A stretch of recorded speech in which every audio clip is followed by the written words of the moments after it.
Let's continue going through my super gigantic cube selection for a Return to Ravnica based, guild based cube. So again, like I've mentioned in the previous videos in this playlist, this is really kind of like a treasure trove. I don't really remember a lot of times what I put in here. In some cases I know that I tried to set the box up for storage and just added some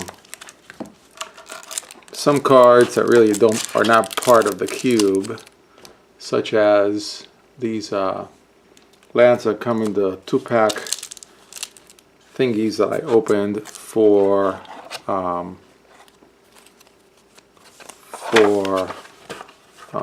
10th edition. So I'm just going to go through the cards that are sleeved. I'm not going to go through the commons.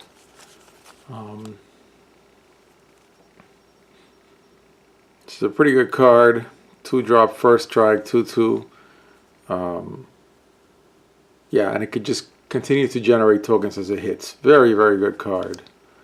Again, I have some random cards that landed in here from core sets. And I'll see whether they remain or not. Therese Nielsen strikes again.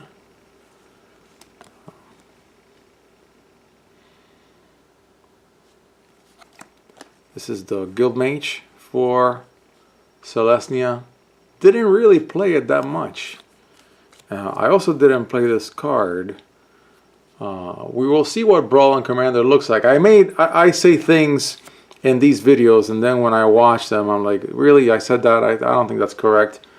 I said that I have been playing Brawl before it was Brawl, and that's not what I meant at all. I have been playing Standard Singleton because I wanted to learn how a bunch of cards played. There's Advent of the Worm. This card was super mega popular when RTR came out, when RTR block was around. Anyways. But I have not played Brawl. Nobody has played Brawl unless they go right now and start doing it with their commanders. So I'm really going to have to wait for MTGO to have Brawl. I rarely ever get out to my local game store, unfortunately, because of how busy my life is otherwise.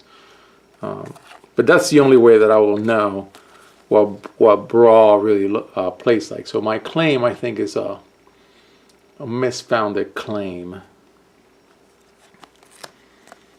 The key runes.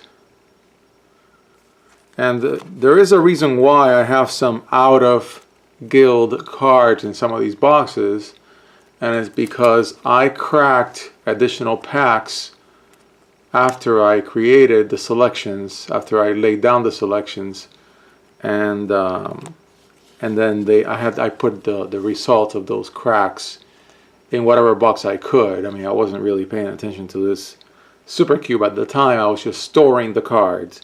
And that's really why I'm going a little quicker. I already showed these cards in the previous box. Same with these. I'm going a little quicker than I would otherwise, because I'm just saying, I just want to have a video recording what it is that I have in each box so I can go back. But there's going to be a lot of back and forth. Sorry, I keep hitting the tripod. One of my noob things that I keep doing. So this is just I'm just laying down the groundwork for what I'm going to do later. This card did not pan out in my opinion, at least not in Constructed.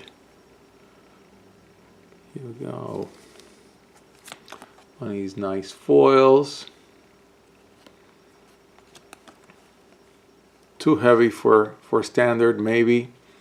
Maybe it's a good card in Brawl or Commander. Maybe in just regular Commander.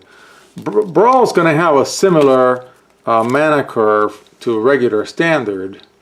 So I think Brawl is going to allow you to have a lot of... to use the technique of having a commander that's really, really good bossing your cards. Other than that, I can't think of what would make a card better in Brawl than in Constructed. Commander is different. I mean, it's got a much broader, higher mana curve. So a lot of cards that are really bad and constructed can be really, really powerful in Commander. So I think the only bonus that I can think of, again, I'll have to play it. I'm just talking. I think the only thing that in my mind distinguishes Brawl from Standard right now is that you get to play the abilities of your commander. You had to use those abilities. Can't think of anything else. But again, like any new format, it just has to be played. It could even be that many cards are just not as good in Brawl as people think they will be. And then Wizards will have to design Brawl specific cards, which is great. Sells product. I'm all for it.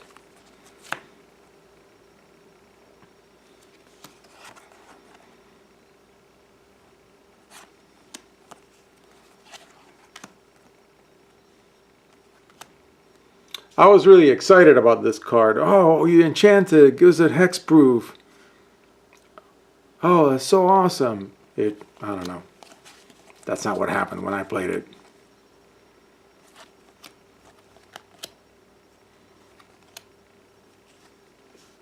Out of nowhere, a core set card.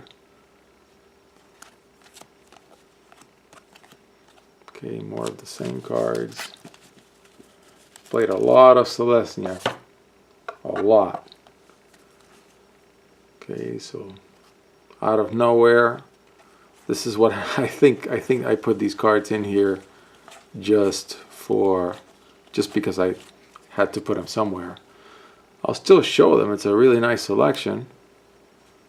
One of the sieges from FRF. Played this one a lot. The Charms, not bad. Another nice card. Yeah, this is a pretty good selection. There's a nice card right there. I love this card. I have no idea what it's doing in this box. I'm glad I'm filming it so I can go back and remind myself. I'm sure I could also write it down somewhere. But I think looking through the cards is better for deck building. Still have a few more back here. A few more foils gave me, and going back in here gave me another reason for which to kick my friendly tripod. Okay, more Cans of Tarkir cards. I mean, everything is. I was originally thinking of only having whatever was an RTR block, maybe throwing in a core set, and then throwing in whatever the new guild block would be. But since that never happened, the sky is the limit on this cube. And of course, in your own cube, you don't need a ban list. So why not put in super mega broken and busted Treasure Cruise? I love this card. Played it so much when it was legal and standard. I knew that I was fighting the clock with that card, with Treasure Cruise. And so I played it a lot, knowing that it was only a matter of time before I could no longer play it. So these are nice cards. So foil? Yeah, sure is foil. These are some nice cards from Cans of Tarkir block. I've noticed that I don't have any Shocklands in any of these boxes, even though I pulled many.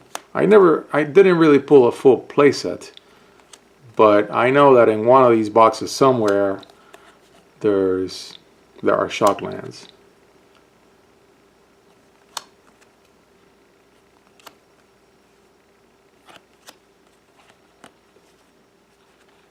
Okay, and that's it for this box, the Selesnya box.